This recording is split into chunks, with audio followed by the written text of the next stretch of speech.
perhaps an opportune moment to just give these little pointers to her on special purpose vehicles for financing, on the ground level difficulties, on the labor difficulties which the MSMEs are going to face.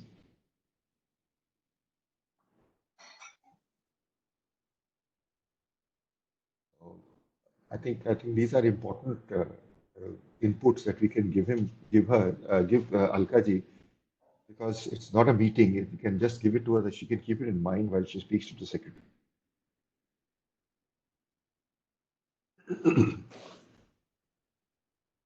What's your view? I think we can do that, because I think the issues, I think for last, almost a month or so, whatever we are getting from members, I think we are, sharing those inputs. Now, I think the issue which you talked about, the last mile delivery, I think that is very, very important. And that's what I think members are also, seeking some support on that. So some mechanism, I think formal mechanism, I think that will definitely help. I'll just take it up, and Alka ji is one person who listens and then she'll take it up. You need to be heard. We can have another meeting. Alka ji se secretary ke saath mein, the other things, a one-to-one discussion group, so that we can actually find out. The government also needs to know what is on the ground level happening.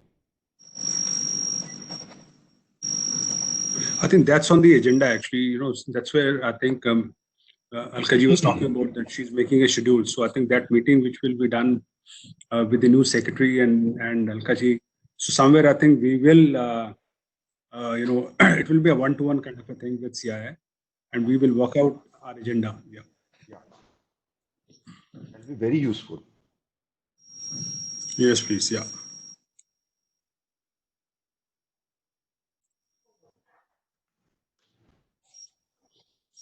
Chairman sir, Mr. Dhananjay Tambe from SBI. Yeah, yeah.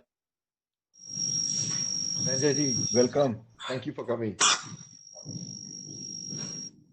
Thank you, Mr. Tambe. We look forward to hearing you.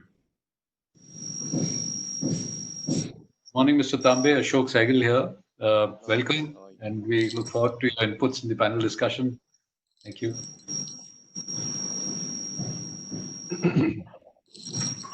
I must say that SBI has been one of those banks which has been the first ones to do things.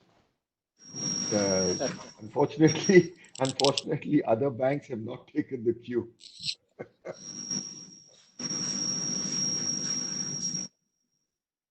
I think everybody has noted what SBI is doing, but they've not moved as fast as SBI. SBI has, for all its previous, size and everything, has been able to move fastest in this, and that is very encouraging.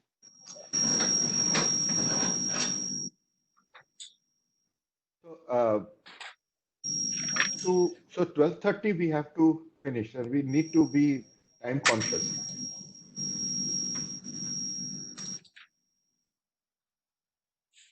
Can we start? I think another 2 minutes we can start.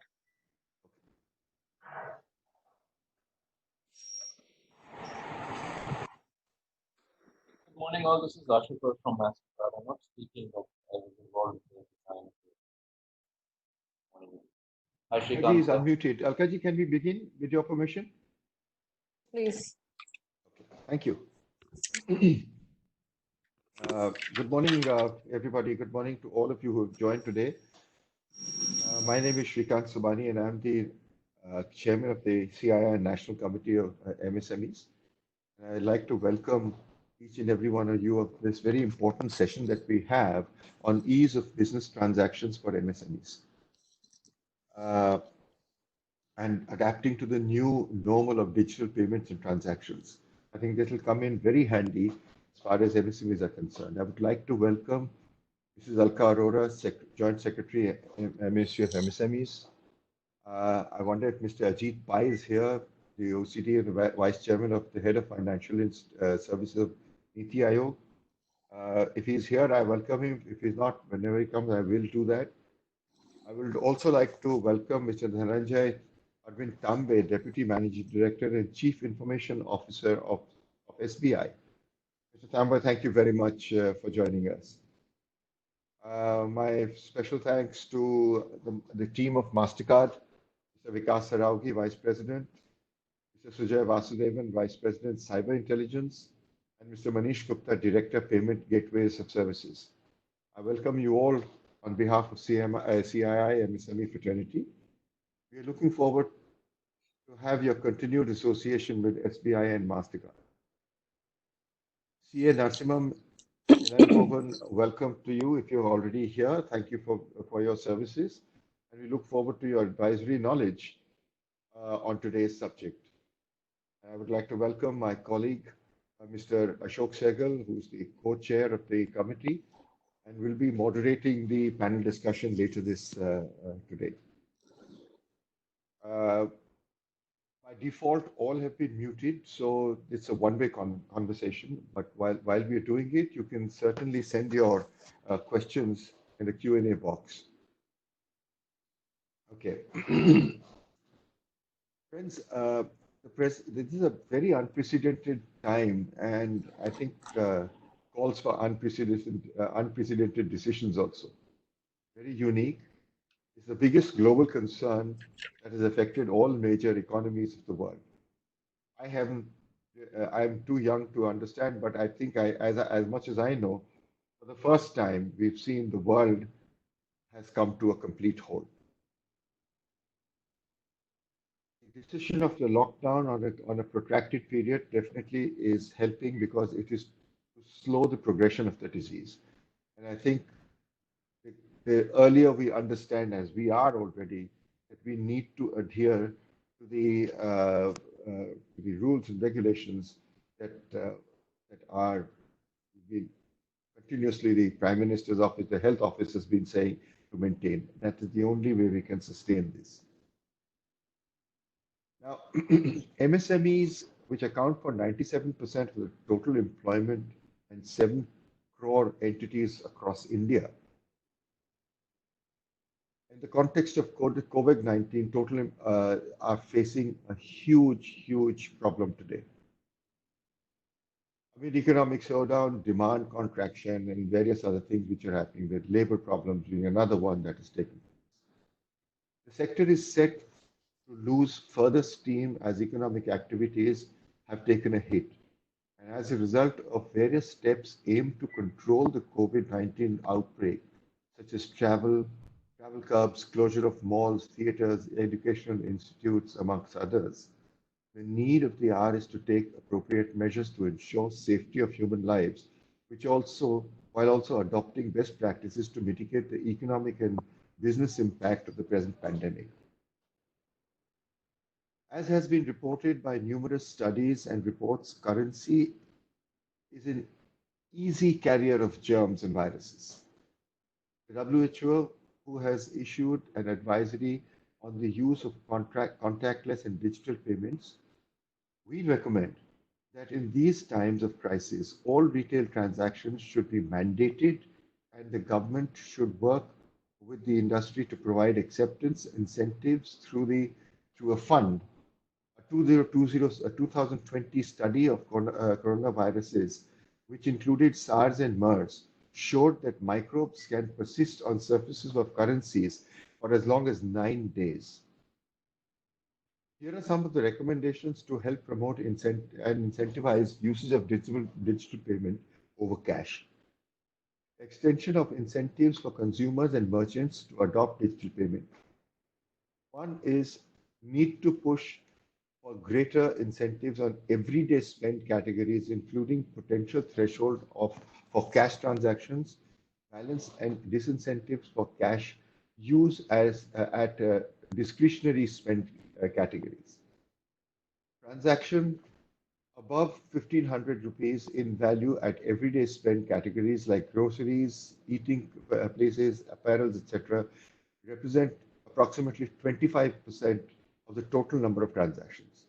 Mandating all such transactions above INR 1,500 to be made via digital form will lead to the coverage amongst 70% of the transaction volumes in these categories, where consumers, traders will not need to physically interact.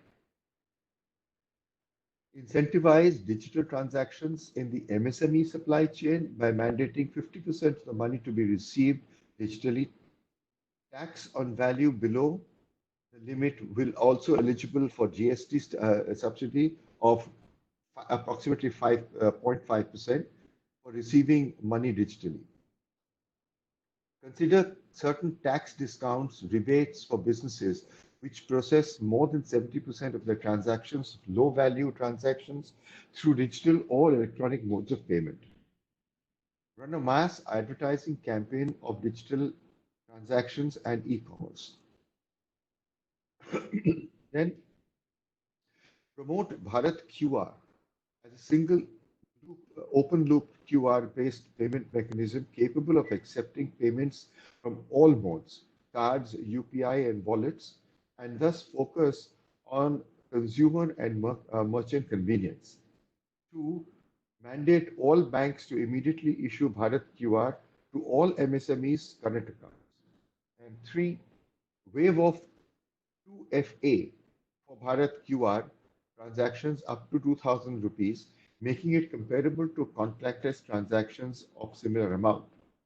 And lastly, ensure that all cards are immediately enabled to contactless and online transactions through the RBI notations. The digital payments is a part of Digital India campaign. The aim of the digital payment is to make India a paperless, cashless, and digitally empowered economy. Even today, there remains a strong apprehension about digital mode of payments. The trust towards cash is deeply embedded in our everyday functionality. Concerns about security, efficiency, and the cost of digital payments are seen as hurdles and prevents people from making digital such payments.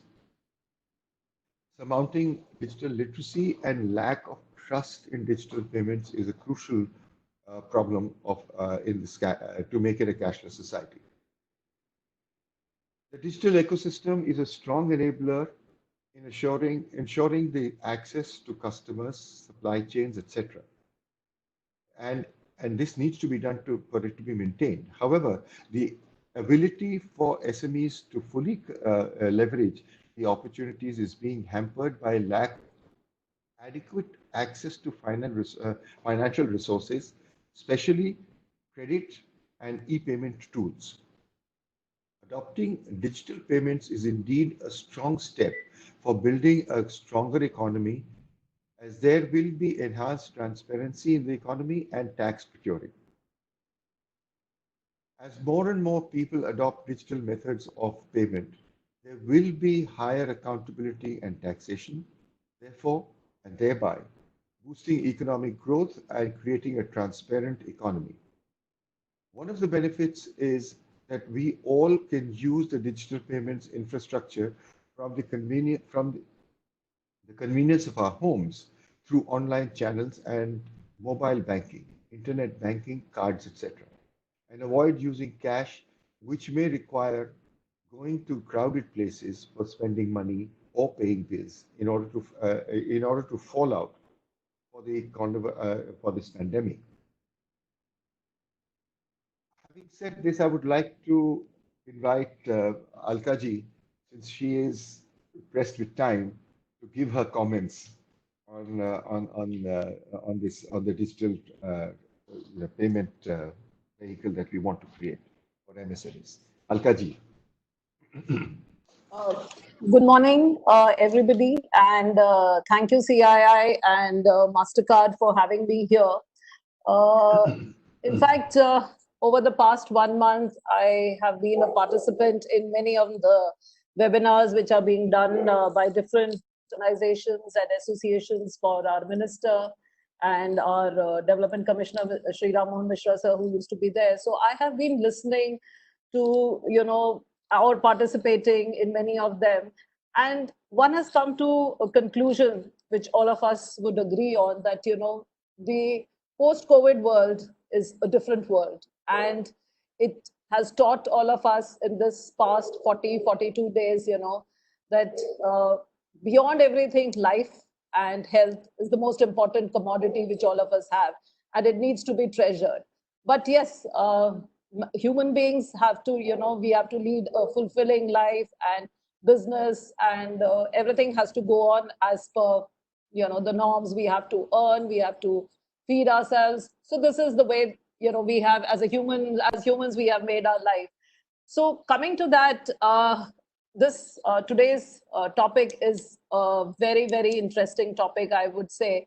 And since yesterday, my mind has been buzzing that, where we can take, see, what happens is that this is my own thought process and what we have observed, that you cannot thrust anything upon anybody. It has to come, with a thought process that, this is what is advantageous to me.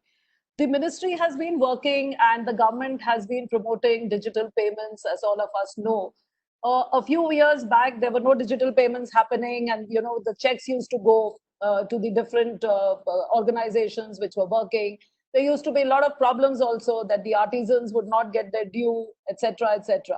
But then the government started focusing on the DBT platform, and you would be happy to know that our ministry last year, that is not 2019-20, in 2018, we were one of the award winners from METI for doing, nearly 100% of all our payments were going on the digital platform. So that is one part. Now, when we come to the MSMEs, we should ideally talk about them in three sectors. That is what I have been talking to most people these days, that, the micro needs a special treatment, and whereas the small and the medium, where we need to think that an entrepreneur has an attitude and a behavior. There is a behavior cycle and a pattern which an entrepreneur follows.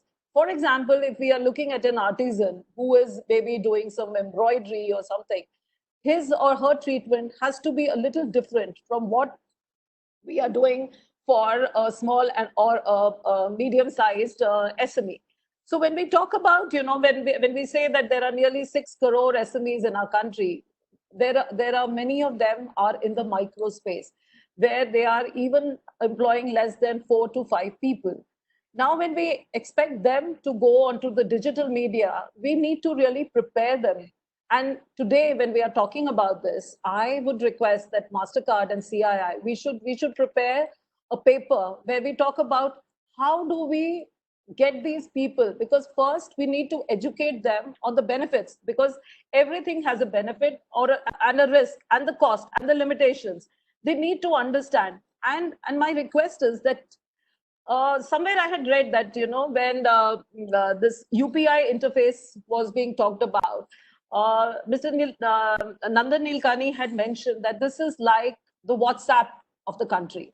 So when we bring this confidence, we make a platform for them to understand that how the digital payments are going to be the new method and the way that they will be doing faster business. We are already talking about that now, that no longer any of these fairs, internationals, marketing, and your domestic fairs will be happening for some time. We need to prepare our people for the digital space, that how they can, display their products, how we can have B2B portals and working for them in the digital space. But when we are talking about the micro people, we need to have some online courses, some platforms, that how he is going to, and maybe take him through a journey. This is my own thought. And I had requested Pikinder and Vivek that if they could, we have an institute called MSME at Hyderabad, and the DG from there, she has also joined, where we could, in association with CII and MasterCard, think of planning some online courses. We have a database of Udyog Aadhaar, nearly 1 CR with us. Then there are the GST holders who are also, more than 1 crore. They are all in this space, but I don't know how many of them are using the digital platforms. What are the platforms they are using? Which platform works for them best? Because it has to be an interactive platform where they feel safe, where they feel that the banking system is protecting them. So we need to work on these issues, and the ministry is open to thoughts and ideas. And in fact, we have a new secretary, Mr. A.K. Sharma, who is, already we are working on a lot of new thoughts. And in fact, around 12 o'clock, we are having a webcast where we are meeting, where Sir is addressing the entire country of all our field officers. And we are thinking of faster ways to address the grievances which have been there. But in this new space that where we are talking about the digital medium for transactions, I would be open to thoughts and suggestions, and we could start working on the online material where how we will lead and how we will build the confidence. Because my main thought is that the SMEs and the micro units are already in a lot of distress. We need to, when we hold their hand, we need to give them the confidence that how this platform and how they will, use it for their better better working in the future. And if we can come up with good mobile apps which will help them, because I'm sure SBI has been doing a lot of work on this, and a lot of these wallets had come up, and Bheem, of course, is there. So together we can design this and take everybody together. It should not come as a surprise to the micro units. So if we could have a paper on this, which I could flag to the secretary and to the minister, I'm requesting both CII as well as MasterCard, if you could just chart out the way the whole process will move. Because if we want to make it a reality, we need to work together. Because as I said, 2 crore people are already there. We will be starting another campaign that, most of the benefits will be coming from the Udyog Aadhaar. In fact, our Honorable Minister, last week, we launched this portal where innovation ideas and also these schemes which are beneficial to the SMEs in different ministries. A compendium has been prepared by the ministry, and that was also formally launched. So we are from the ministry are trying that the micro units get to know that the benefits, not only what our ministry is offering, because SMEs run across different ministries. They are in the textile sector, they are in the food processing sector, they are in the agri sector. So across board, when we make a policy, it should be beneficial to everybody. So I would be very, very keen to hear what the SBI is talking about, and Mr. Tambe is there, and the MasterCard team is there. So wishing all of us the best, and I hope in the near future we really become active in this space and take our MSMEs march forward. Thank you so much. Thank you, Alkaji. It was very, very nice indeed, and I'm glad that we are all thinking in the same line, that we need to create a system where digital payments, and especially you brought up a point, and I'm digressing for 1 second to capture your attention. You mentioned very clearly about the micro industry, the artisans, and the craftsmen. I keep hearing, my wife is the chairman, the president of Delhi Craft Council, and I keep talking to her. One of the things I would request is that there is no information of what the government is thinking in terms of how they would help the artisans and the craftsmen. Perhaps a statement of this kind would help ease their mind, because they are in trouble. I think this is important that we try and help them out. So that's all. I don't want to say that. Yeah, I would agree. So if you can request her to give me a small paper. See, the craftsmen, if you're talking about the craft industry, as you know very well, it is the closest to my heart, having worked in textiles and being with the MD for cottage and being on the handicraft side for nearly 5-6 years of my official life. And apart from that, it's my passion. So definitely I would take this up. A lot needs to be done from the textile ministry side, because handicrafts is officially under their banner. But nevertheless, if I can get any kind of formal request from Delhi Crafts Council, though everybody knows me there and I'm great friends with all the ladies there. So any of them can just mail me or even WhatsApp to me. I will put it up to Secretary Textiles, and we will also flag it. Thank you so much. It'll be a great help. I too believe in the cause of the artisans, Anyway, thank you. So, coming to the next portion of our program, I would invite MasterCard team to do their presentation, please.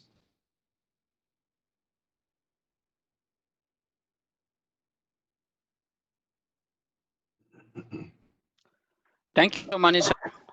This is Manish. I'm going to share my presentation with everybody.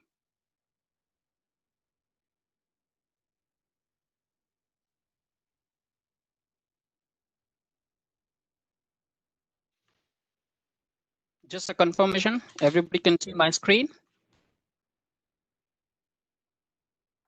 Thank you. All right, let's go through. So thank you very much, Mr. Somani. Thank you very much, Alkaji, for setting up the tone for this discussion and talking about the MSMEs. 97% of the employment comes from the MSME sector. 7 crore people are there, right? It basically finds the backbone of the society, and that is why it is so important for us to address this problem today. So in the context of COVID-19, MSME sector, it is badly hit, and that is no brainer to anybody that it is hit or not. That is not the case. It is understood that it is hit. Now we are going to look, and from the MasterCard perspective, we are going to talk about how we are going to take MSME sector out of this woods, basically, both on the demand side and on the supply side as well. And then we will bring in the aspect into it as to how it is going to help us. So that is what we are going to talk about today. Along with me, I have Mr. Vikas, also my colleague. I have Mr. Sujay also, who will be talking a little bit later on the specific aspects of the digital payments.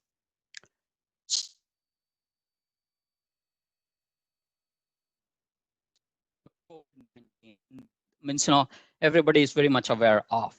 At this point in time, more than 36 lakh or 37 lakh cases has been identified all over. More than 2.5 lakh deaths has already happened, right?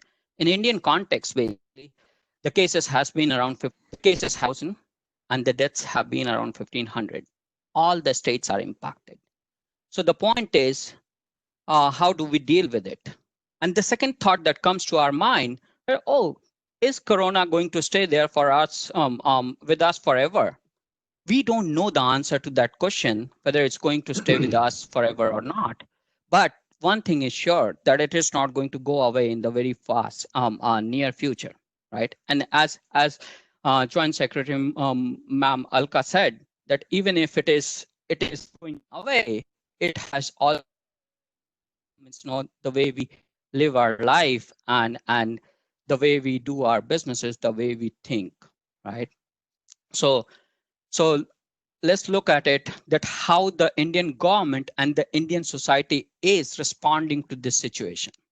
We have defined a new normal, willingly or unwillingly.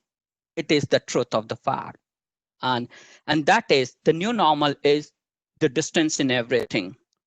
Now, even if I have to talk to my kid, we talk, but we talk carefully, right? I have to talk to my neighbor.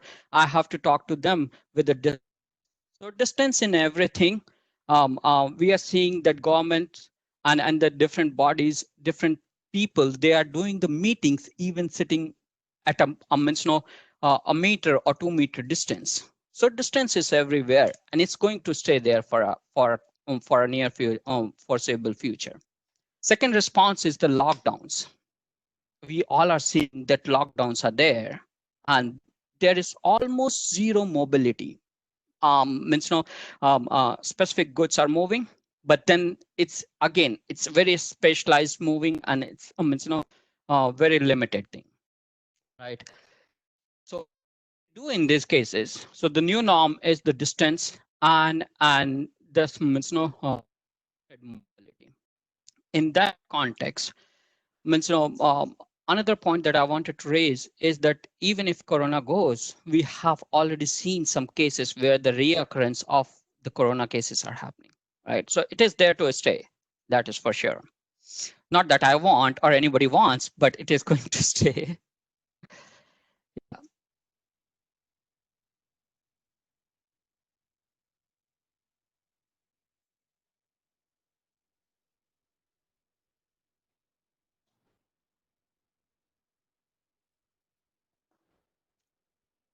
Okay. In Corona Very on the inaudible. MSME sector,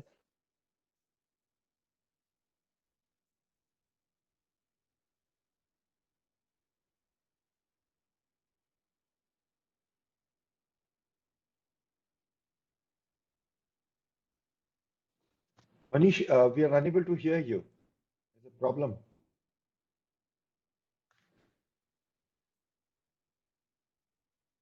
can you hear me now?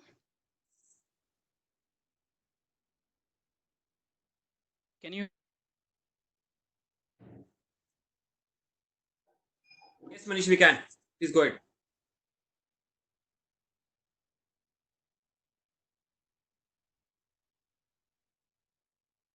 Can you hear me now? All right. Yes. So sorry for the disturbance. Technical glitches always come in. But anyways, let's continue. So let's look at the the Corona impact on the MSMEs, both on the supply side and on the demand side, right? Look at the buy side. How it used to happen in past. In past, consumers had a need. They used to visit to their shops nearby. They used to pay through cash and buy goods and come back, right? That was the simple cycle. Everything was normal. But with the Corona, nobody is moving out. And how things are happening in this. Now what is happening? My wife orders things on the WhatsApp and it gets delivered on my society's gate, right? And that is where I go and pick it up. That is where I have to pay them. But then what happens there, that if I take out my cash, this is, sir, you don't, sir, I don't take the cash. It's no probability of carrying the virus itself, right? So at that point in time, I switched to my mobile.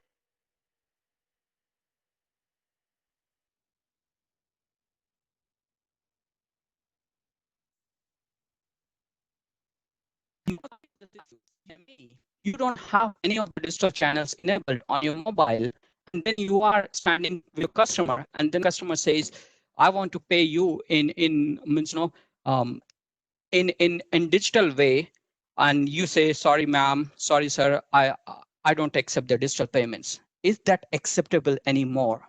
No. Earlier we had the liberty to say, "Okay, you don't I don't deal with the digital payments people used to give you," but that's not a possibility anymore because and the physical money that can means carry the Corona, and we don't have the rights to play with that is on the buy cycle. So in a means having the digital payments on the buy cycle where you can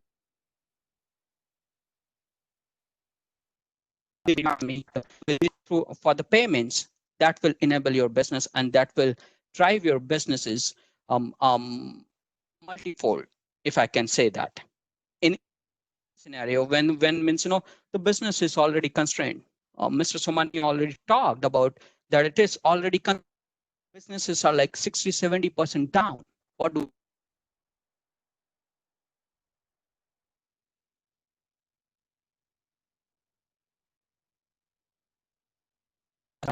cycle? Cycle on the supply side, supply side. So what happens on the supply side, you as in merchants or you as in supply side, you get your supplies from somewhere, from the manufacturers, right? How it used to happen that you give the orders to your suppliers and then supply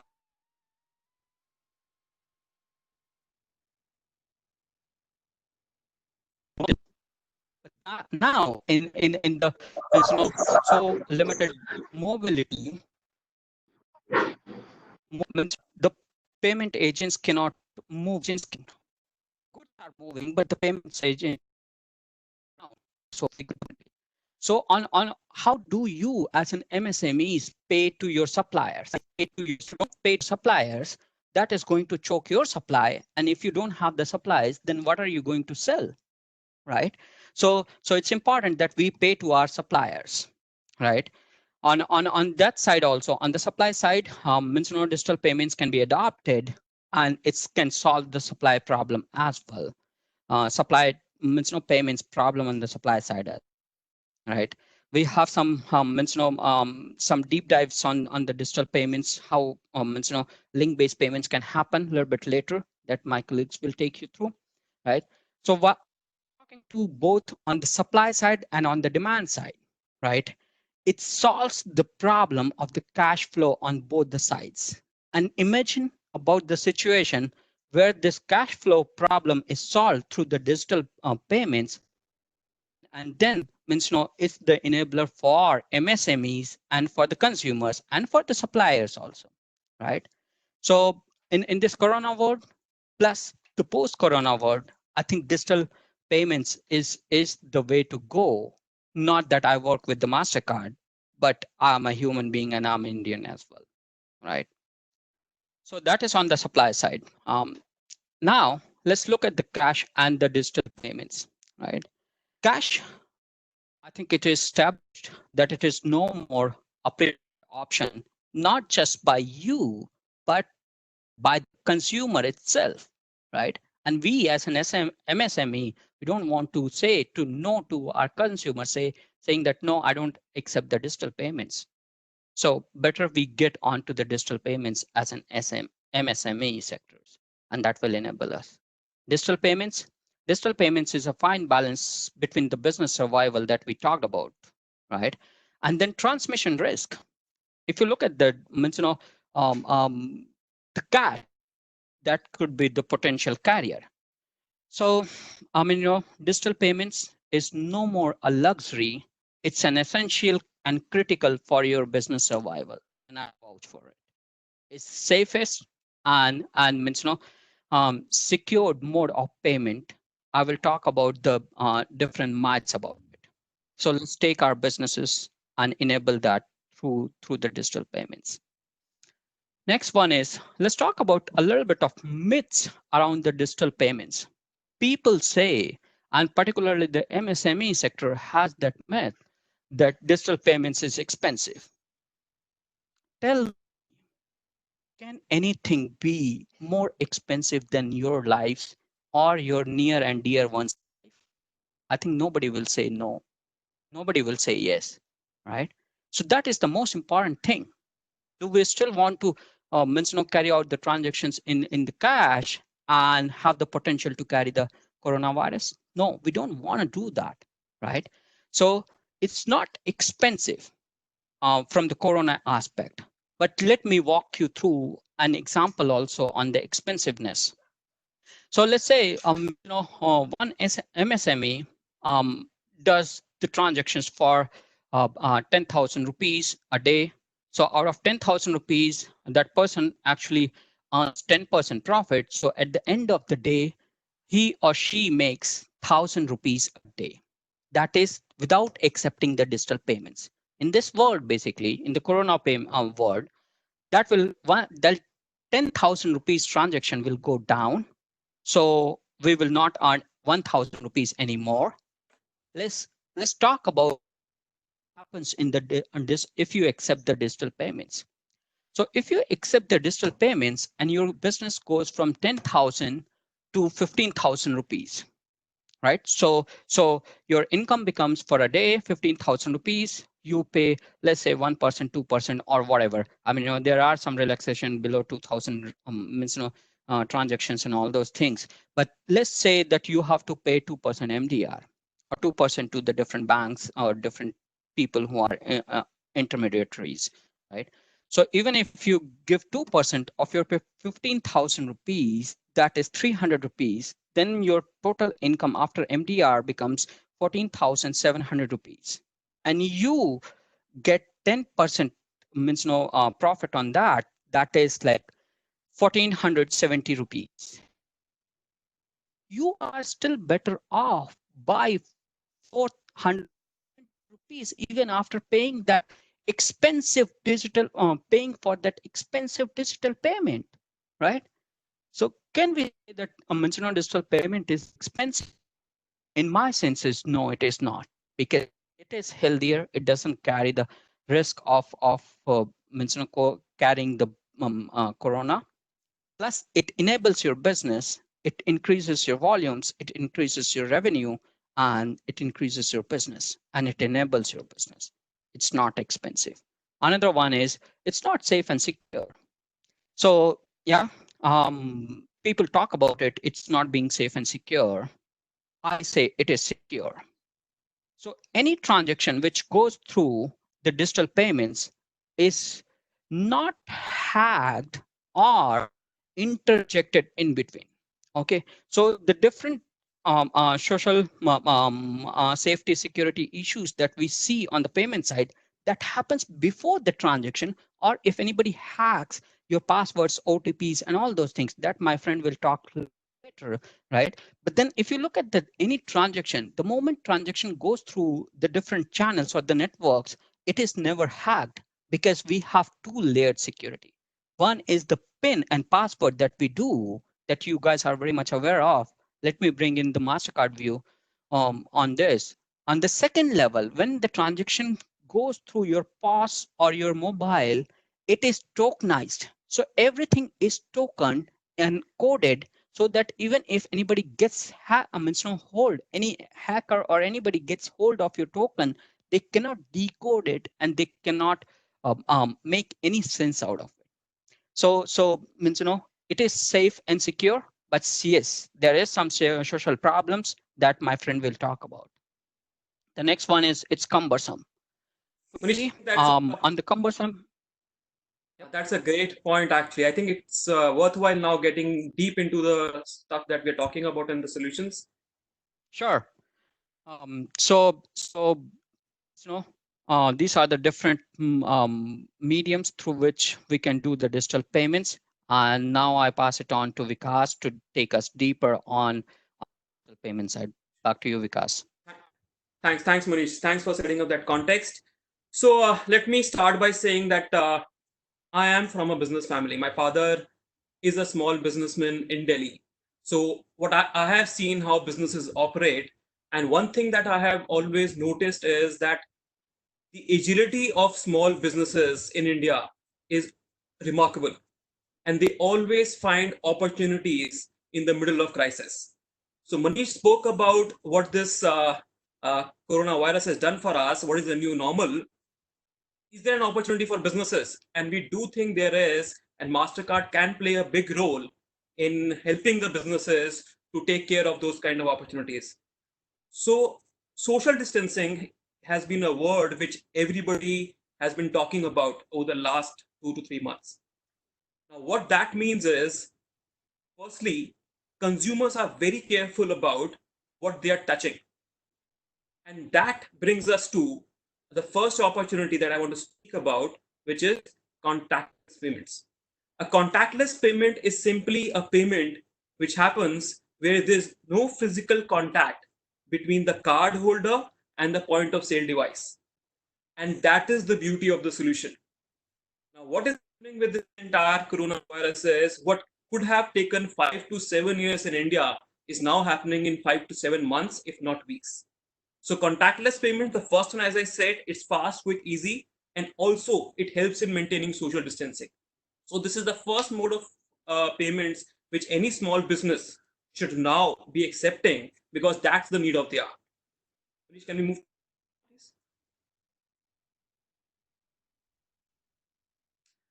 Now, let me talk a little bit about the future. We have seen card-based payments. When you go to a merchant, you can tap your card on the phone, on the POS machine, and the transaction goes through. In the very near future, I'm not talking long term, in the next 3 to 5 months, we are going to have solutions where a consumer can tap his mobile device, NFC mobile device, and do a transaction. We already saw the launch of Samsung Pay, where you could use the Samsung phone to tap and do a transaction, but this will become even more mainstream. And what it brings is, it is fast, it is simple, and it is far more secure, as Manish spoke about. The next one, Manish.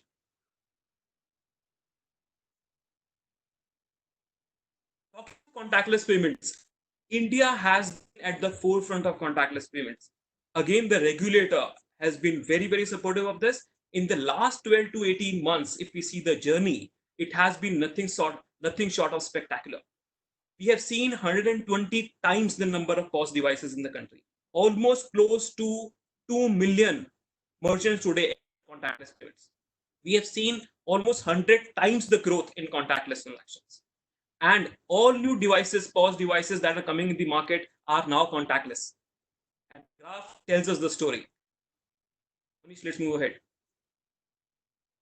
The second opportunity for MSMEs. I'll give a personal example. Every week on the weekend, I used to go to my neighborhood grocery store and buy stuff and make the payment digitally there. In the last couple of months after this COVID has hit us, I didn't want to go to the store. I called up the store manager or the cashier, said, "Can you please deliver the goods?" And he said, "I cannot." I had no option, but I switched to Basket. But unfortunately, even Big Basket had so many order queues that they said there is no slot available for me. So therefore, I need to go back, and I found out that there is a neighborhood grocery store who was doing deliveries. So what will now happen? And I finally ordered my groceries, weekly groceries, from a new neighborhood grocery store, which I never knew earlier it existed. Now, what this virus has done, COVID has done, is it has brought to the forefront deliveries at home and payments to be made available sitting at home, which is what we call remote payments. And this is where something like a link-based payments can come in very, very handy for small businesses. All that, just think about it as neighborhood grocery store. You order your groceries on the phone or on WhatsApp. At the end of the order, he will just send you a SMS or WhatsApp. You will click on that link, put in your card details, the payment goes through. It is simple, it is safe, absolutely, and it does not even cost the cost of a normal POS device. I think that is something which is already picking up, and I think this is a very, very optimum solution in these times, which the MSMEs should pick up. So I spoke about opportunities. What are the opportunities and trends that we are seeing? One, all stores, even offline stores, have to think about going online and get into deliveries. Secondly, they have to get into digital payments. As Manish said, it's no more a luxury, it's an investment right now. And I can assure you that this investment will have more return on investment than any stock market or commodity market. Let's move ahead, Manish. Can I just come in for a moment, please? Yes, please. Could you please, since there's a time constraint, would it be possible for you to, hasten up the presentation, please? We'll just take another 5 to 7 minutes, sir. That's about it. Right.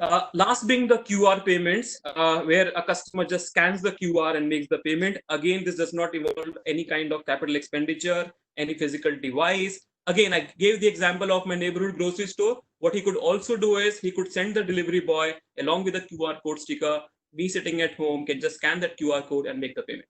So these are the three main form factors which I think every business should get into and take care of this opportunity. And I think that is going to go a long way in helping him in securing his business. Thanks for that. And from here on, I will hand over to my colleague Sujay, who will talk about safety and security.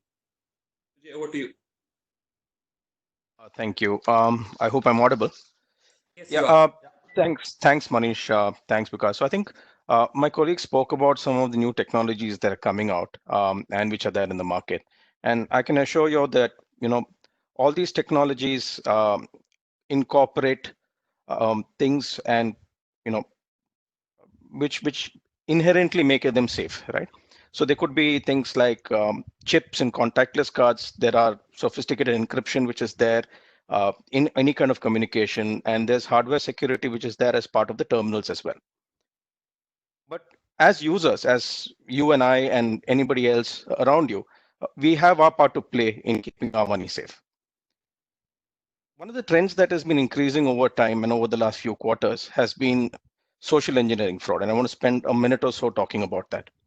Now, social engineering fraud is when bad actors, criminals, fraudsters, or just opportunistic people end up getting in touch with you, maybe your family, maybe your employees in your organization, and trying to get information out of them, trying to get payment details out of them, and with the sole intent of fooling or conning people into parting with their money, right? We have seen different types. We've seen phishing and smishing, which is essentially, SMSs or emails or fake websites, whether it's voice calls which are coming, which is called as phishing, whether it is social engineering related fraud, which is more to do with social engineering fraud, which is more to do with messages on Facebook, which then prompt people to do something else.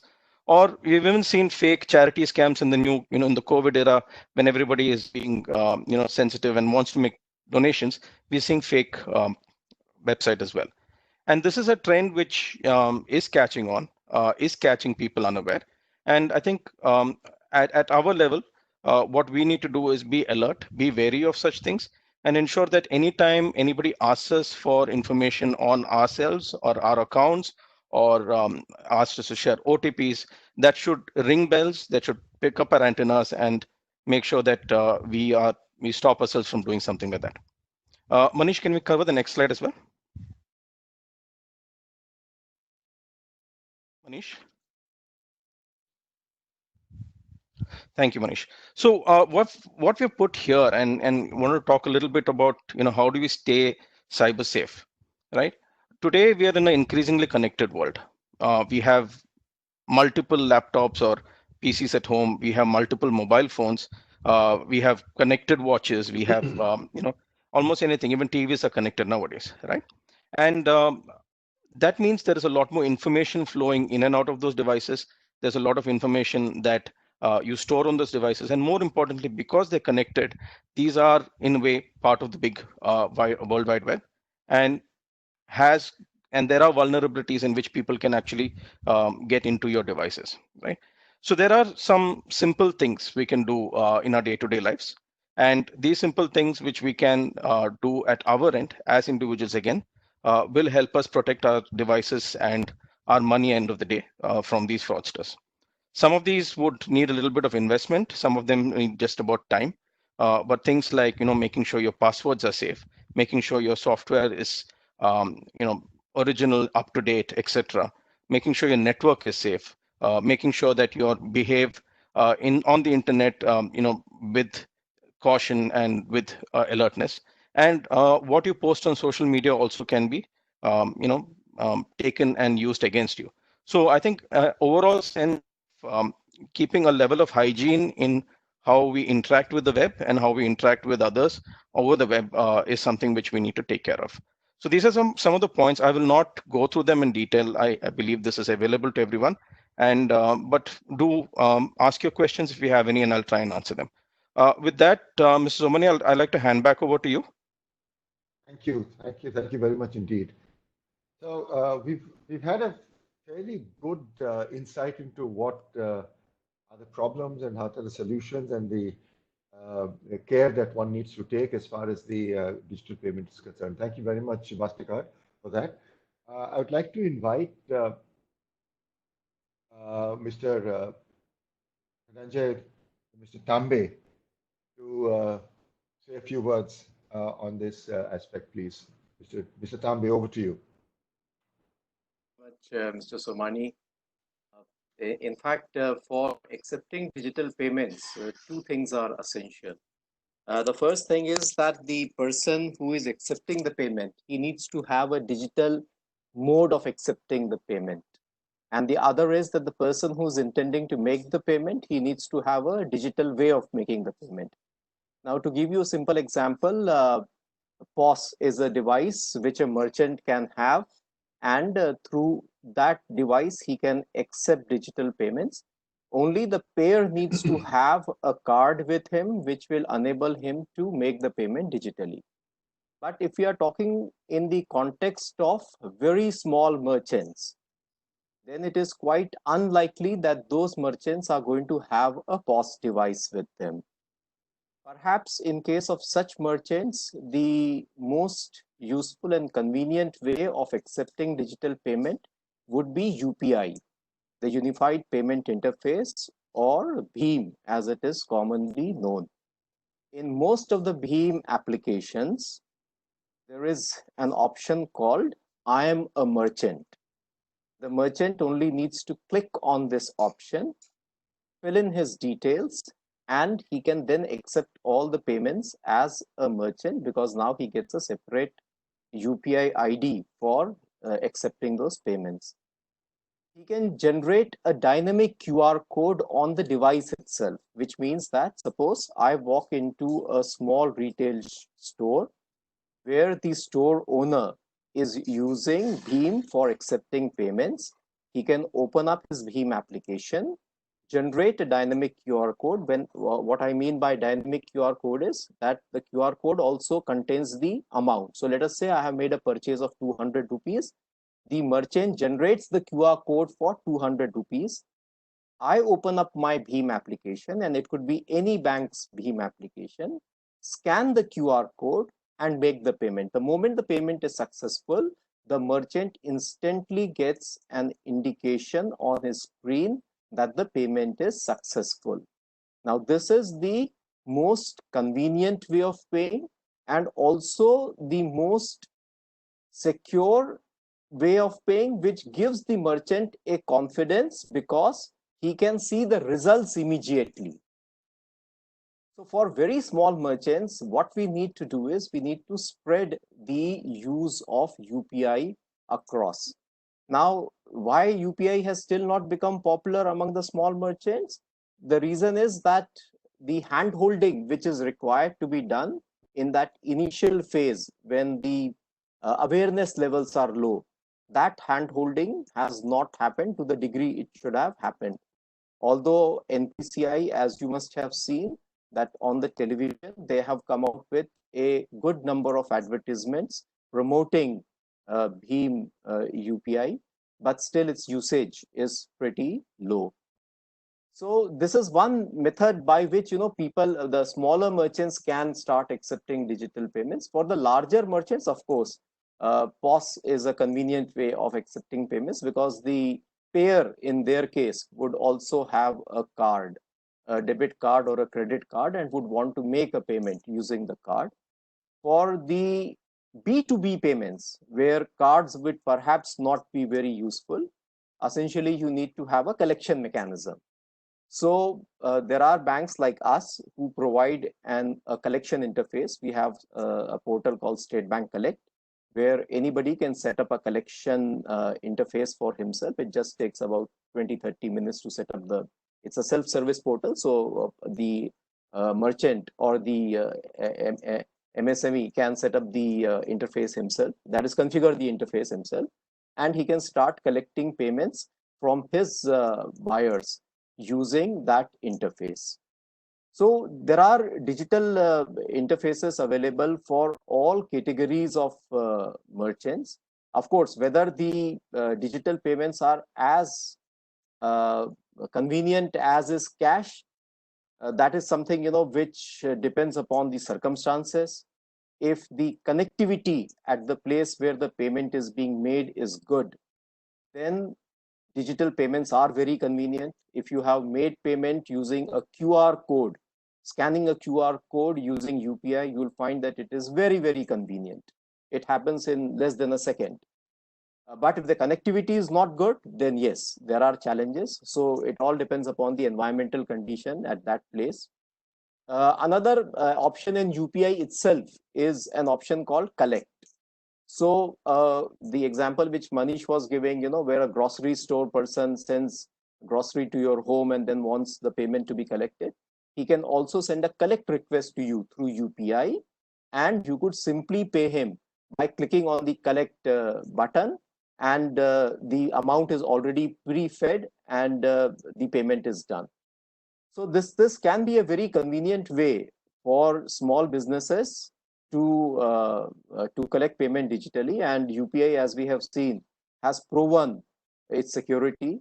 There have been very few incidents. I mean, considering the fact that the number of UPI transactions is extremely large, there have been very, very few incidents of any frauds involving UPI. So I think if an attempt is made to popularize this mode of payment, digital payment, then I think it can help the merchants in a big way. Thank you, Mr. Tambe. It was indeed very informative. At this stage, I would like to thank everybody, all the speakers. It's very encouraging to hear the prospects of digital payment has in store post-COVID for MSMEs. And I can assure you of one thing, that CII's finance felicitation and technology centers will certainly like to collaborate with SBI and MasterCard so that we could put together a paper as Alkaji has said, and also try and work towards to overcome the impact of COVID-19 in the industries. So Mani sir, can I please log out, because our secretary's meeting is about to start. But one request I had, both for SBI as well as MasterCard. Here we were talking a lot about the small businesses, the retailers. The retailers are not part of the MSME chain. The MSME chain exactly consists of the manufacturers and the service sector. So if you are a small businessman who's doing a mom and pop store, that is not part of the MSME this thing.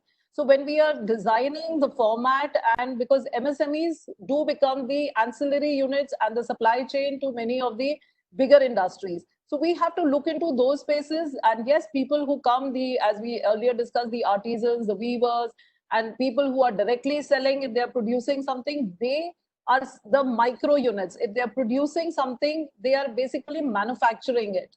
We are still not looking at the small retailers. They are not part of the MSME. So when we design and think about it, my request is please this thing, and we are open to discussion. My mail ID can be shared, and whatever you're thinking or you have some thoughts, please mail me the paper. And you can reach me out on js.sme@nic.in. So there's a lot we need to discuss on this. And I think we are having another meeting in the afternoon with CII and Gloria, who's the Director General at MSME. We will be discussing how we can take it forward and have online courses and platform. So thank you so much for having me here. I would really want to be a part of it, but the next meeting starts in 10 minutes. And as I told earlier, so I'm the organizer there, so I just need to ensure that, we are doing a webcast. So everything is fine. So thank you so much. Thank you very much, Alkaji. Thank you so much. Yeah, thank you. Bye. Bye. Bye. I think there is that we need to also add, as Alkaji said, on the mom and pop shows and the small micro retail outlets also, how they can benefit by this digital payment and what needs to be done on 2 points. One is the process, 2 is the education, and 3 is the kind of machines or whatever they require for being a part of the digital payment circuit. Fine. Coming to this, we come to the panel discussion, and I'd like to have Mr. Ashok Sehgal, who's my colleague and co-chairman of the National MSME Council Committee, to take over. Ashokji. Thank you very much, Mr. Somani. Thank you, Chairman sir. Now, as we move into the panel discussion, we have a very, very distinguished panel. We have Mr. Ajit Pai, who is he here now? Or he has been unable to join, I'm not sure. Is Mr. Ajit Pai here? I've been on the call for the past hour. Thank you so much. Okay, good. Welcome to you. Then we have from MasterCard, Mr. Vikas Sarogi. We have Mr. Tambe, whom of course we heard just recently. And again from MasterCard, Mr. Vasudevan. We have Mr. Narsimhan from Bangalore, who's a CA. I'll give more introductions as we come to them for speaking. But we have a very distinguished and varied panel, which we think can answer a lot of questions which must be in people's minds. And we have collated some of the questions which we'll ask them in a round-robin fashion. And hopefully we'll have time at the end for questions which are coming in from the rest of the audience. So Mr. Somani already mentioned.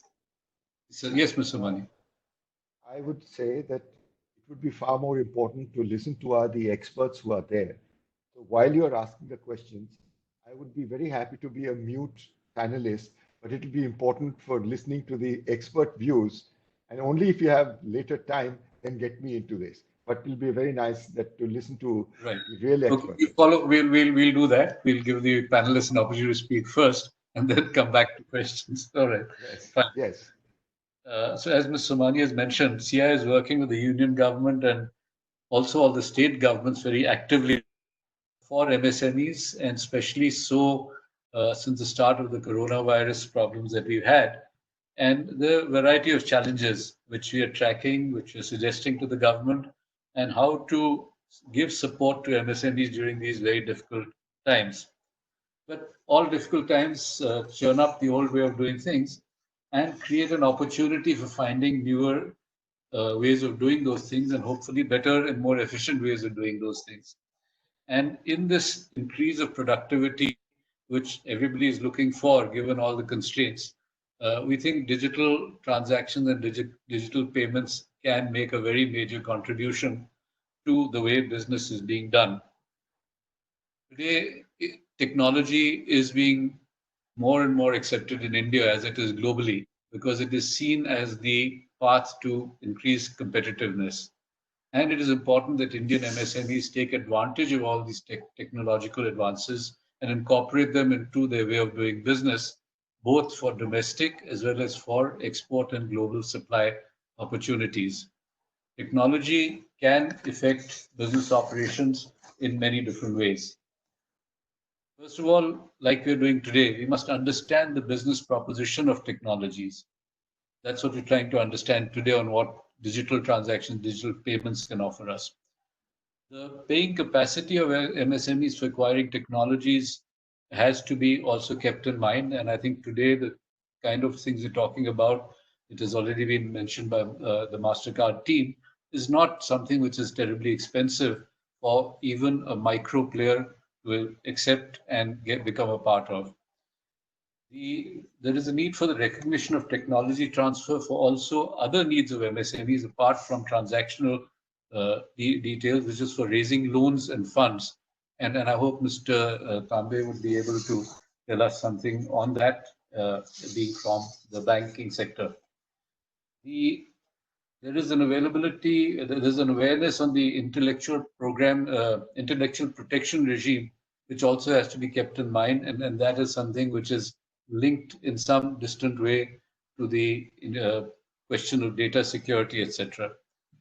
The divergence process between institutions which are supplying the technology and what is the on-ground business requirement of MSMEs, who are the consumers of the technology of interest to us.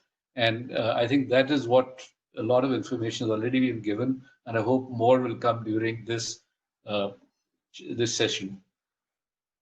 As it has also been mentioned, there is the question of skill, awareness, knowledge, which Madam Alka Arora has highlighted that the National Institute of MSMEs in Hyderabad is working on, and was looking for partners to assist in increasing the awareness of what can be done with the new technologies which are introducing, and this method of digitalization of payments, transactions, etc., is key in that.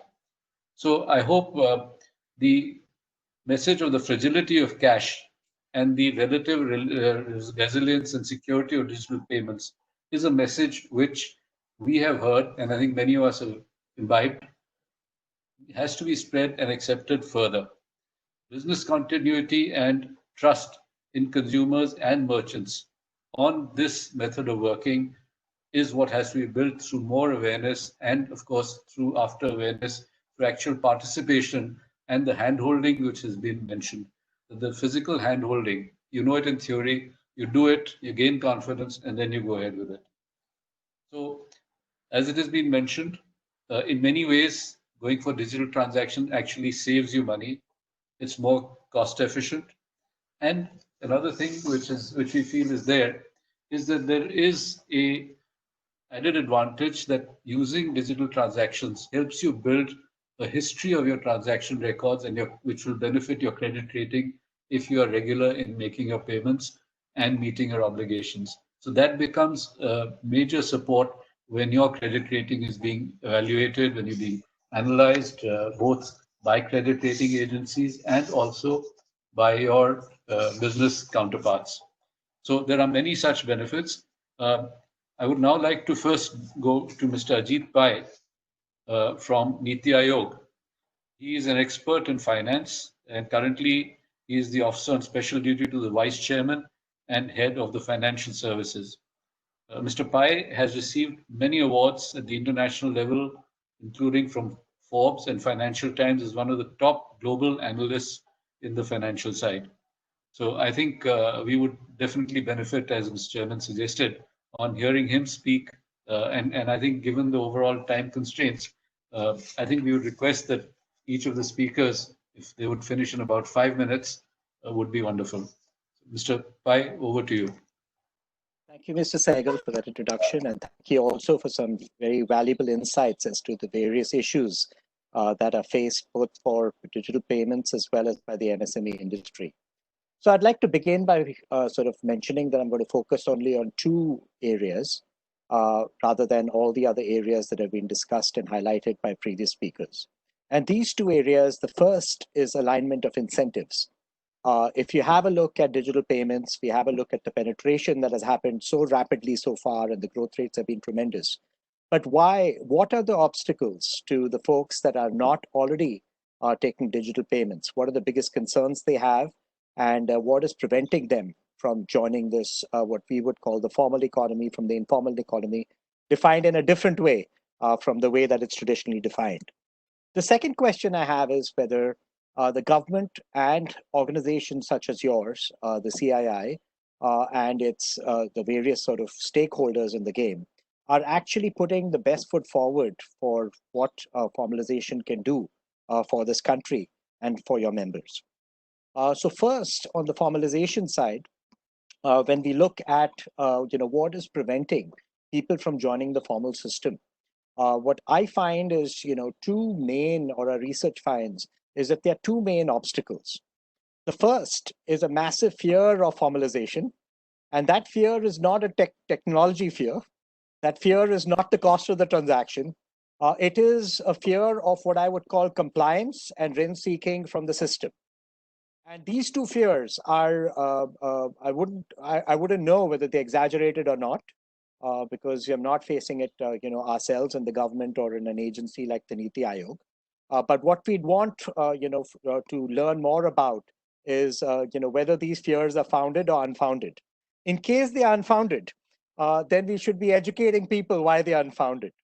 So from the government's perspective, we have taken various steps, raising the minimum amount for GST to a fairly sizable amount, so that a lot more companies that needed or were sort of thinking twice about becoming part of the formal economy can become far more part of the formal economy, get integrated much more without the compliance going up too much. But still, this fear sort of becoming part of the formal economy exists. So we need to explore this a little bit more. I will then shift to the second part, but would love to hear some thoughts from CII and everyone else on this one factor as well, about how much of an obstacle it is right now to people to formalize further, both in their sort of B2B transactions as well as on the B2C side. The second, I think, is going to see what the positives of actually becoming part of this formal economy are. And I think the single biggest factor that you alluded to as one, I think it was point number 4 or 5 in the list of on your agenda, Mr. Sehgal, was this whole sort of provision of credit. So right now in India, I think that the single biggest issue that we have in the economy, even pre-COVID, has been liquidity in the system, especially for the constituency that you represent right now, Mr. Sehgal, which is the MSMEs. And that liquidity in the system is not necessarily the same as the way the RBI measures liquidity, or the Department of Financial Services, which is liquidity with the banks, which if you have a look at the 6 to 7 trillion that's lying in excess capital with the banks right now deposited at the RBI, not excess capital per se, but the SLRs and all of that, that the banking system right now is flush with liquidity, the government has taken all those steps. Now, providing that liquidity to where it's most needed, which I will argue is actually the sector that you represent, into their businesses, is the big challenge. So I think what you as an organization and perhaps your partners, I don't know whether MasterCard has a direct incentive, but they definitely have a indirect incentive, because if you actually improve the liquidity of the MSME, that'll automatically start improving the number of transactions of their customers, and they are more transaction oriented rather than working capital within the MSMEs oriented. But doing more work in this area as to how what you have said should happen, which is as you have a longer credit history, as you have better credit scores, that the amount of provision of credit should increase on the basis of that. How do we change our banking system so that becomes more relevant? Formalization of the economy began at the end of 2016. We now have credit scores for a fairly long period of time. The banks consider it ideal for it to be 3 years. Now you have about, more than that of, credit scores. But good credit scores, the banks are still sort of looking at your balance sheets, looking at collateral, looking at all of that, which defeats the purpose of responsibility in terms of payment. So how do we change that thinking? How do we get, folks like Mr. Tambe to start, espousing with the largest financial institution in the country, the SBI, but even beyond that, with the rest of both the public sector banking system and the private sector banking system, and with the regulator and supervisor, the RBI, that we have to start shifting to people's not just collateral based, but start shifting to looking at these credit scores to make it far more compelling to help the MSMEs get access to this liquidity. As a metric, the single biggest weakness in this country right now and the single biggest source of strength for growth, which is what I think our focus should be given where we are in terms of per capita GDP, is our private credit is amongst the lowest in the G20. There's only 2 countries below us. One is Saudi Arabia, where the need for credit is not as high relative to the GDP. But at the current level of debt to GDP, while our government sector is above average, it is our private credit that has not happened. And part of it is the lack of formalization of our economy. Unless you have the financials to prove it, very difficult to get access from the formal sector.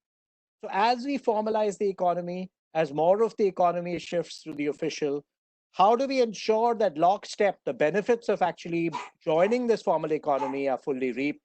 And I think that is the work that hasn't been done sufficiently, hasn't been evangelized sufficiently.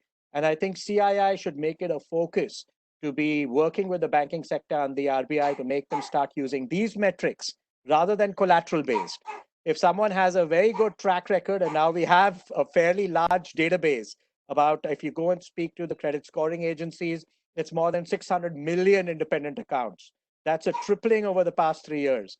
So that track record is there, it's established. And before it goes bad because of lack of liquidity and the kind of business conditions that COVID-19 is providing, that historical be allowed to actually ease the issues that are being faced by MSMEs right now. So I think that uses up my 5 minutes that was allocated. I just focused on 2 issues rather than all the others, because I'm reasonably sure that they've been covered quite well already in this discussion and will be covered, going forward as well. Thank you. Thank you very much, Mr. Pai. That was wonderful, and I think it was good to have a much wider perspective and that kind of a view being projected within the Niti Aayog. I think we've got a person there who's seeing what's happening on the ground.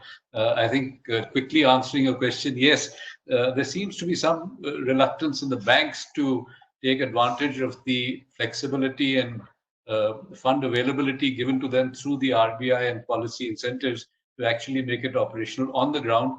And that is something we are very much concerned about in CII and working for our members and how that can be done.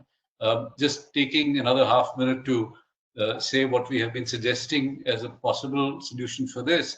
And you would be aware that the UK government has guaranteed 80% of the loans being given by the banks to cover up to 3 months of wages for the industry. So something like that will further reduce the risk perception of the banks and make them loosen their purse strings to the MSME industry. So that's something we would project to you and hope that you can carry this message also forward for us. Thank you so much. Okay. Now, I'd like to go to Mr. Sujay Vasudevan, who we have heard as part of the presentation from MasterCard. But let's hear from him.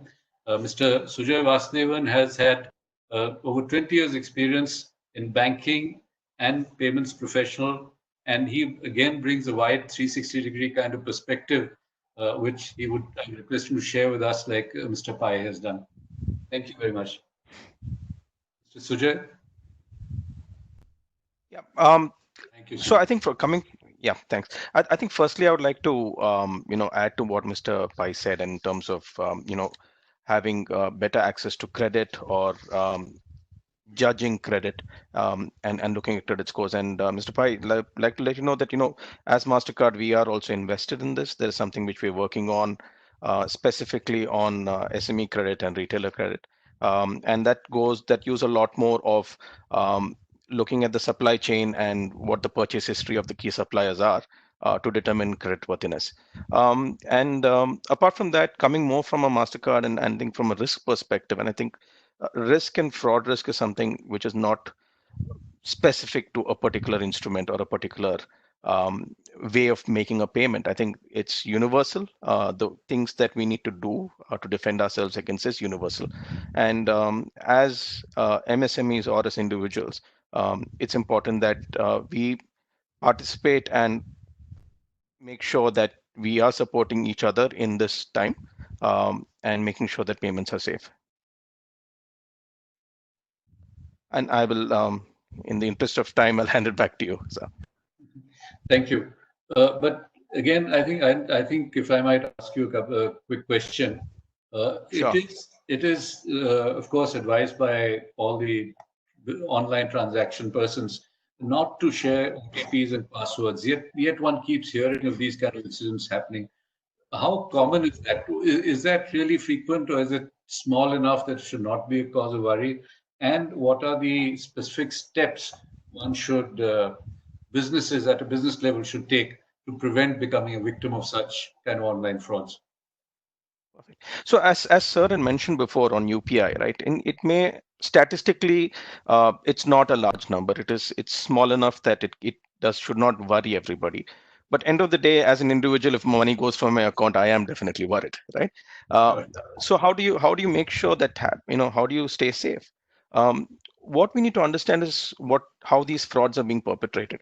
The fraudsters or the con artists are working on people's emotions. It could be creating a fear factor in terms of saying your account is blocked and you need to do something immediately. It could be something which is like you won something and to claim it, you need to give something. So it creates those emotions, creates those sense of urgency, a false sense of urgency for people to react. And I think in terms of, making sure that we are aware that something like that could happen. As I said earlier, we should have bells in our head which ring very loudly when someone tries to get information or ask us to do something which we wouldn't do in a normal course of a day. I think those are the things which we have to safeguard ourselves with. Yeah, again, repeating, it's not large, but at an individual level, it's still money. So we should not become victims of something. It sounds too good to be true and be greedy that we're going to make $1 million from coming in from Nigeria or wherever. Absolutely, yes. Okay, and you feel that the present system of all the technical safeguards built into possible misuse of contactless transactions and all that is adequate? Yeah, I mean, the technology which is already in there is to promote ease of use, and it is also to make sure that the transaction is safe. But end of the day, you can take the safest car in the world and give it to an individual, and he can still drive it into a wall. So I think it's important to know that as individuals, we are also responsible to safeguard, whatever we are supposed to safeguard, which is our own information, OTPs, passwords, user accounts, and things which you wouldn't, if you're not going to write it on a paper and leave it outside, don't give it to anyone anywhere else. Right, but there have also been reports in the last couple of years, I don't know how much in India, and that's what I want to ask you, of data being skimmed from cards when they're being used at ATMs, etc. Is that something which is at all significant or has been seen in India? Data skimming when you're using your credit card, swiping it at a petrol pump or ATM or whatever? Is that and that's true, and that was the case not only in India but across the globe as well, and which is why the entire, and including kudos to RBI to go ahead and implement or mandate chip cards, which a chip card gives an inherent protection against skimming. And that has really reduced it. And I think India, we are, as far as ATM goes, where because of the scale of the number of ATMs in India, it has taken a little longer than some of the markets, but I think we are there. Thank you. Thank you so much. So we can be right. So we can be more comfortable in using Absolutely. our cards and other digital things. Thanks you so much. Thank you, Sujan. Okay. Now I turn to Mr. Dhananjay Tambe, and we've already heard from him a very good exposition. And as it was mentioned by Chairman Mr. Somani, SBI, in spite of being one of the large banks, has been very good in its approach to SMEs. Many of the other banks look to SBI and follow the practices, which fortunately in SBI, what we have seen recently is not to hold back on moving with technological advances, but to be the trendsetter in that. Now, Mr. Dhananjay has been working on establishing an enterprise architecture in the bank, I understand. Perhaps you can tell us how this might impact us as users or beneficiaries approaching the State Bank of India for our monetary needs, and any other such new schemes and new ideas which SBI and you may be working on. Yeah, so just to take one idea forward, which Mr. Ajit Pai was talking about, and that is about flow-based lending. So you see, flow-based lending is something that has been talked about for a long time, because traditionally banks have been relying on what is called the balance sheet-based lending or asset-based lending. Flow-based lending essentially means that we analyze the transactions in your account and basis that determine A, the limit, and B, make the limit dynamic and ensure that your credit needs are fulfilled basis that. Now, to make a beginning in that, we have introduced a product called e-Mudra. Now, Mudra is something which all of us have heard about, and it is targeted at the smallest of the small borrowers. Right. Up to 50,000 rupees, e-Mudra is a completely digital product, which means that a person can apply online. He can sign the documents digitally using his Aadhaar number, and the loan account gets opened online, and the disbursement also happens online.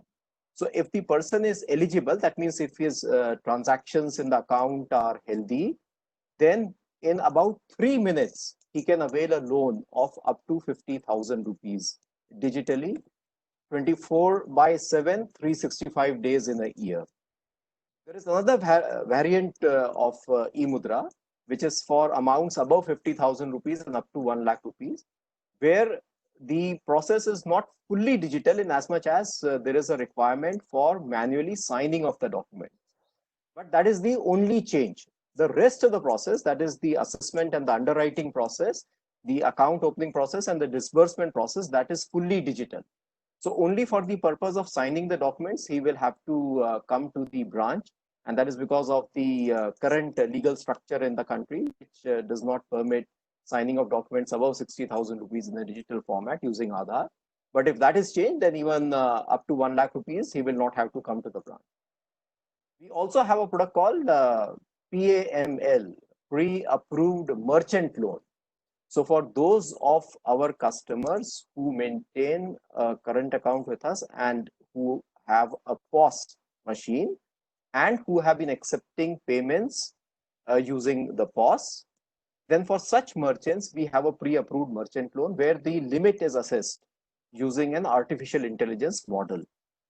And this is a pre-assessed limit. So the moment the person goes into our internet banking website, corporate internet banking website, and if he is eligible for this loan, then he is shown the limit on the screen itself that you are eligible for this much of amount. Click here to avail. And the moment he clicks there to avail, if his KYC is in order and nothing else is there that prevents the loan from being given, then the loan is given in the form of an overdraft. So his overdraft account is opened instantly and the loan is disbursed. So this is the second digital loan that we have.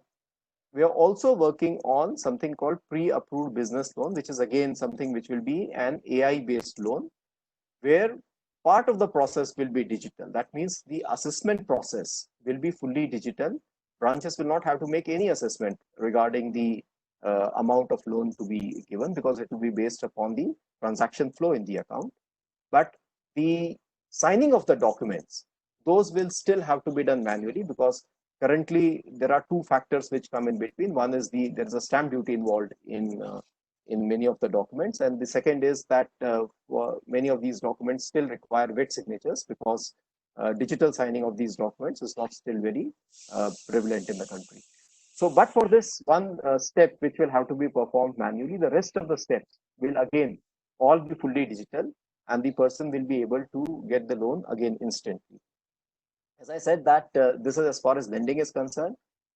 Borrowers would also have a need for collection, for which I had made a mention that on our portal there is an option called State Bank Collect, which enables anybody who is a user of our corporate internet banking to set up a collection portal. It can be configured by him, and he can send the link to his buyers that please click on this link and make the payment to me. So that way he is able to get the payments electronically, along with all the luggage that should come with the payment, so that he has a record of what that payment is being made for. So we have taken a lot of steps as far as digital payments, and basis the digital payments, digital lending is concerned. The only challenge that we are seeing is that the smaller merchants, unless they route the transactions through the account, the system is unable to make any assessment, because the system assesses on the basis of the transactions in the account. Now, if the merchant does not route the transactions through the account and is comfortable doing the transactions in cash, then even if he is a good merchant otherwise, there is no basis for automated assessment of the limit that can be given to him. So we believe that as the electronic modes of payment and electronic acceptance of payment becomes more prevalent and more popular, the flow-based lending models will also pick up. And as merchants start getting the feel and find the advantage that if they route transactions through their account, they will also be eligible for higher limits, then that itself will become an encouragement to them for routing transactions through their account. You are echoing the point which Mr. Pai said, that people must come into the system to be able to take advantage of the system. And if they stay out of the system because of the fear of rent seeking and other things, then of course nobody can help them. So that's right. But very encouraging, Mr. Tambe, that what we understand from you is that this process of sanctioning of loans, etc., is very much going to be speeded up through these schemes which you're talking about, these initiatives which you're taking. How much of these are now in place, and what is the kind of timeline when we would see these kind of things happening at the branch level if you have to approach for an e-mudra loan or a PAML or a PABL loan? So e-mudra has been in production since October last year. The version of e-mudra where you can take loan up to 50,000, that was released in October. The version where you can take a loan up to 1 lakh was released in December, and PAML was released in January. So these three products are already in production. The PABL, that is pre-approved business loan, might go into production maybe in the next quarter, because some more work is required to be done there. But three of these variants are already in production. So borrowers are already taking advantage of these offerings. Wonderful to see SBI as the largest bank leading the pack and showing the way ahead. That's really wonderful. And I hope that next time we talk to you, we will have some good stories of people who will come forward and say that, yes, whatever Mr. Tambe said happened on the ground and it's working very well. With SBI and other banks will take note, and to compete with you, offer equal services. Thank you very much, Mr. Tambe. Appreciate all that inputs. I now come back to Mr. Vikas Sarogi. Would you like to add anything to what you already told us in your presentation, Mr. Vikas? Sure, Mr. Sehgal. So firstly, everybody is talking about what is the new normal, and that itself is a topic which is going to take our remarks, because it means different things for different industries. So let me restrict my discussion specifically to MSMEs and what does it mean for businesses. So this entire last 2 months have done, as I said earlier as well, what was supposed to happen in 5 to 7 years has happened in 5 to 7 months, if not in 5 to 7 weeks. So it has just expedited the pace of change which our country was going through. And earlier we spoke about formalization of the economy, which is already happening. And what I see is now this is going to further provide tailwinds to an existing phenomenon. Now, what does it mean for a business? Now, when you're talking about business, it could be a retailer, it could be a MSME, a manufacturer, or it could be an artisan or craftsman. Doesn't matter. But the two things which are happening, and that's the consumer behavior change that we are seeing, is firstly, now each one of us as a customer are very cautious of what we touch, where we are going. Right? So therefore, and which is happening is we all are very cautious about social distancing. Very clearly, we are very restricted in terms of our movements, where we want to go and where we want to spend time. Now, any business for that matter exists to solve for a customer need, or or kind of take care of a pain point. Now, today, these are the two pain points which are there for every customer. One, as I said, he's careful about what he touches. So digital payments is not a luxury anymore, it's a necessity. And the secondly, as I said, social distancing is what everybody is looking for. So any business has to look for providing deliveries at the doorsteps of the customer, and therefore also provide digital payments. So very clearly, those are two phenomena which are here with us and which are going to stay. So all businesses, earlier what we saw was some businesses used to call themselves as B2B, they're only suppliers, manufacturers, and some were categorized as B2C. Some looked at themselves as online payment, online players. Some would look at themselves as offline merchants. So I think that is also blurring now. Any business today which is providing face-to-face services has also needs to provide delivery services and remote payments as well. So every business has to now think about this. How can they solve for these customer needs, which are twofold, as I said. One is payments in a remote mode or proximity payment, and providing goods and services at the doorsteps of the customer.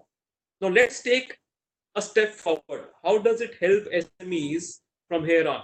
And it's a journey. It's a journey because end of the day, we are trying to solve for a pain point of the customer, but also we need to think about how does it help SMEs. And Mr. Tambe alluded to the point that today most of the lending happens as asset-based lending and not transaction-based lending. And this was one of the major reasons, and we have been encouraging all the businesses to go for digital payments, because what happens is, in India, let's face it, most of the small businesses have what we call a thin file. They are not being used to preparing balance sheet and P&L statement and so on and so forth. So it becomes very difficult for traditional banks, and Mr. Tambe also spoke about it, to lend or provide working capital to these businesses. Once these businesses start accepting digital payments and have a history of transactions or have a digital trace, then it will become far more easier for any bank to lend to that business. And let me also say this, it's not only the prerogative of the banks here to serve the entire ecosystem of 60 million businesses, small businesses that we have. A lot of fintech players also who are working in tandem with banks, but ultimately serving the needs of these SMEs. I can tell you for a fact, in the last 24 months, most of the startups that I have seen have been in the space of based lending. They are working on multiple algorithms which uses the transaction data, your bank account data, your social media behavior, and so on and so forth. That is where most of the fintechs are working, and that is where they are moving towards a transaction-based lending. So that's the big one for SMEs. Ultimately, they need to grow. As I said, it's not an expense. Deliveries, digital payments is an investment. For that investment, they need to grow. They need to have funds, and for that, it's a cycle which is a very good cycle which every small business should get into. Start with digital payments, provide deliveries, and take loans for the banks to further grow, or for that matter, any fintech. So that is what we have seen in China happening. Alibabas of the world, they have precisely looked at these business. They have precisely to provide transaction-based lending, which is where I think our country can also go.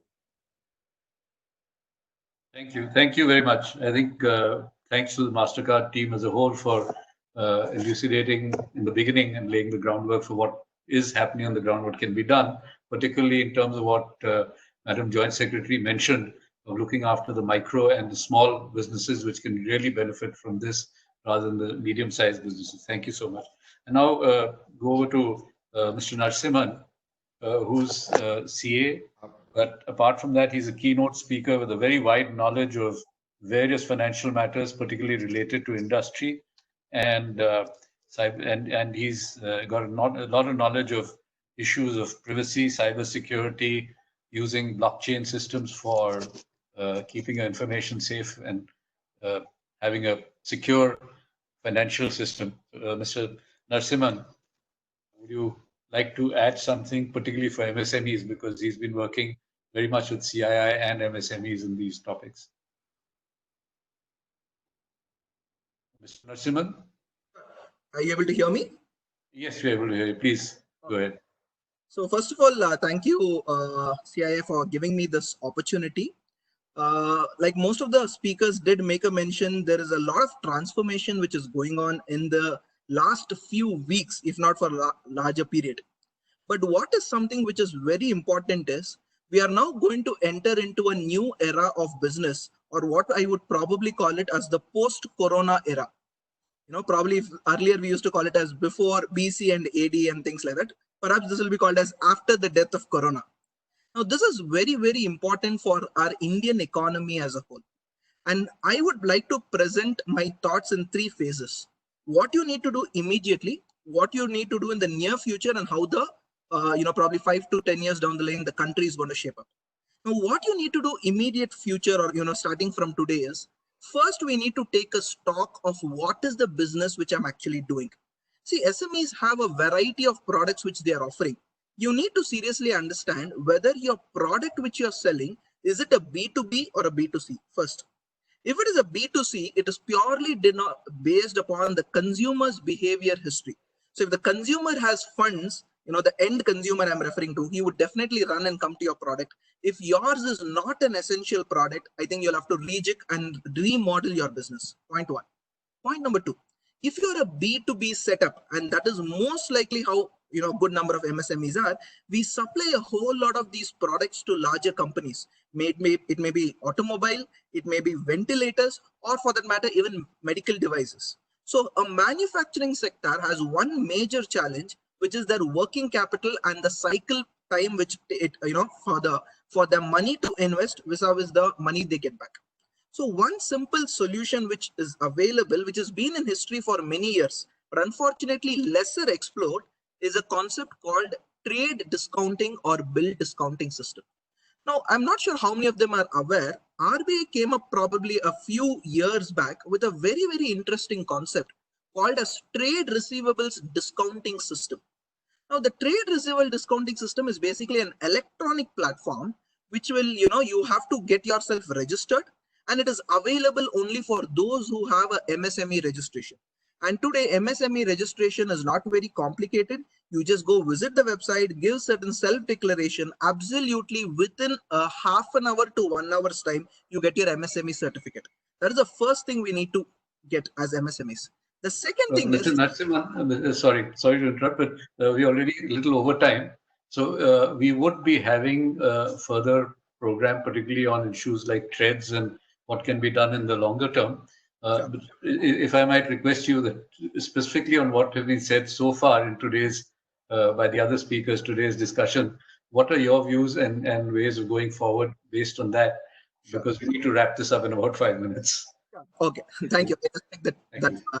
Yeah, so what I would rather probably mention is A, get your MSME registration, B, enroll in any of the TREDS platform which is available. There are 3 or 4 players as of now available.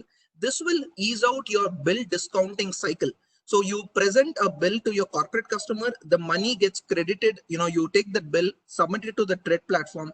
Within a span of, few days after verification, the money gets credited to your account, irrespective of the fact when your end or your corporate customer is going to pay you. So this will give you some sort of a liquidity. And I think the focus as of now is predominantly to ensure that survival is the most important thing. And that is something which we have to learn. And very important, we all have to start moving to the formal economy, as Mr. Pai had rightly pointed out. I think unfortunately, there is some sort of a mind block with many of the MSMEs. They think that, we should be within the cash economy. We should not get into the formal economy. Trust me, my dear friends, the future is all about digital and technology. And the power of digital and technology is that how I can give you innovative payments and loans, like the previous panelists mentioned, by merely ascertaining the patterns on which you have actually had your cash deposits. So those are a couple of points which I thought I'll make a mention. And third, probably the last point is MSMEs have to start figuring out what are the other alternative options to work with. They have to start looking into collaborations in terms of fintech, in terms of companies who are providing the non-conventional services. It is something surprising when the tech giants like Google and Apple can come together and figure out a common standard, how contact tracing is to be established, who are competitors, but still they've come forward and they've done it. So which means this is a lesson which all of us have to learn, that the question is today not of not of competition, but it is of collaboration and more of survival. See how best startups you can utilize the help of startups in various types of analysis, additive manufacturing, what is popularly called as 3D printing, and a whole lot of things. One should visit these company websites such as yourstory.com, Startup India Gov, and the Treds website. I think they're good source for you to get started with. Those are my few remarks which I could probably Thank you, Mr. Narasimhan. I think you've touched upon an interesting point which has not been so far discussed, which is digital transactions other than simple payments, which is the Treds kind of thing, where there is a transaction, there is a claim which does not have to result in a payment immediately, but down the road, and there are multiple players involved. So it's not a B2B or B2C.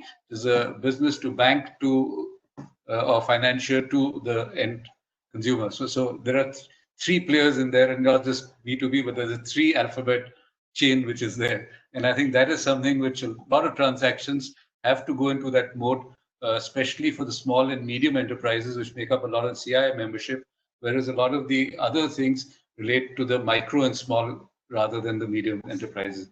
Thank you so much. I hope we will work out on a specific Treds program, because a lot of potential is seen in that, and unfortunately there is still potential, and we all would like that to become reality. Thank you. I now go to our chairman, Mr. Somani. So you heard a lot of experts and a lot of interesting ideas and views. I request you now for your views on what has been discussed today.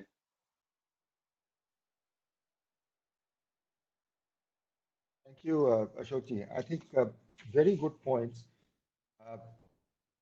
What comes along is the fact that you have to find alternate ways of funding the liquidity crunch, and that is happening. We can't completely depend on the banking system to do this, but we have to have different kinds of methods. Very interesting what Mr. Pai said about credit scores.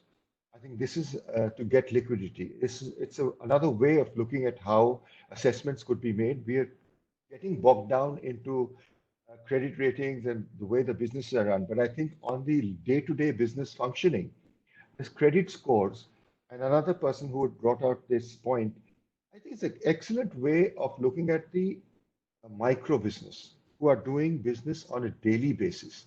Perhaps this credit score would, one, ease their situation as far as daily money is concerned. Two, it would also help in the long run for micro businesses to move into the smaller business category.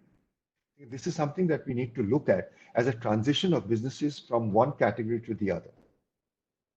The what SBI brought out of the flow-based lending, which is more or less in the same category as the credit rating. Perhaps what I would like to ask, how could CII help in dissipating the knowledge of what is available, or what are the different schemes which are available, for businesses to take advantage of. Thirdly, I would say that taken all this into account, to me, it seems that we need to evaluate the present technology and look into the future technology of what can be made under cashless payment. And a lot of education is needed in terms of getting the MSMEs to understand what is the importance of this and how they can be, how they are safe. As Mr. Pai said, the fear of getting into the formal economy.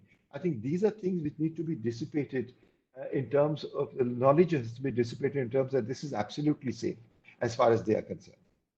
Having said that, the present way of how businesses are run will not go away very soon. They are there and they will linger.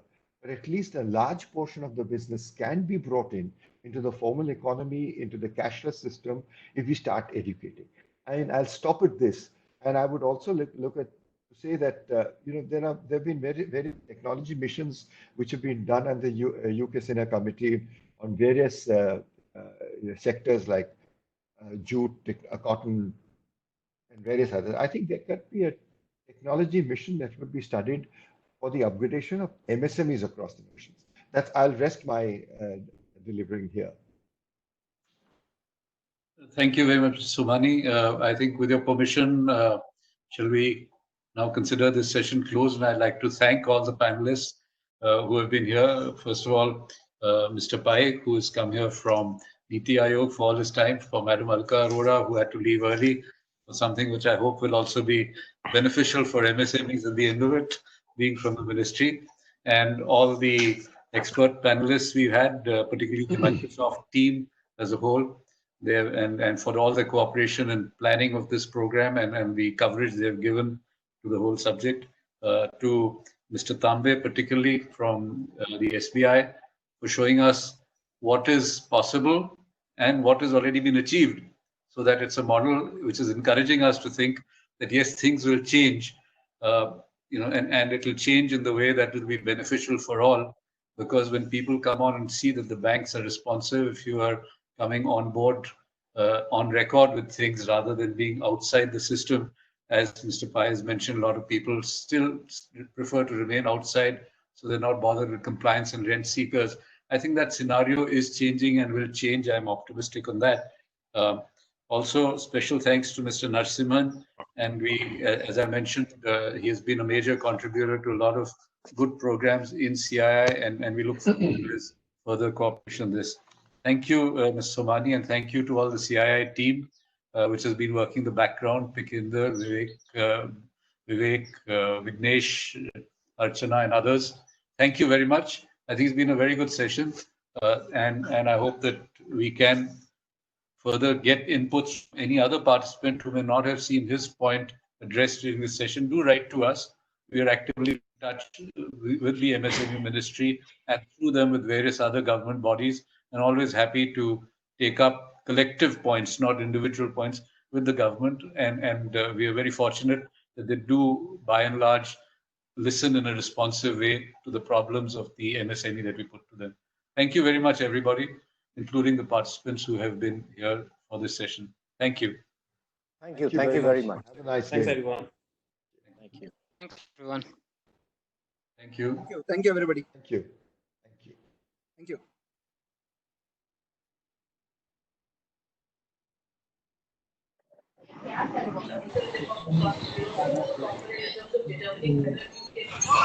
तो regular 75 से defaulter जब आज की स्थिति होगी उनकी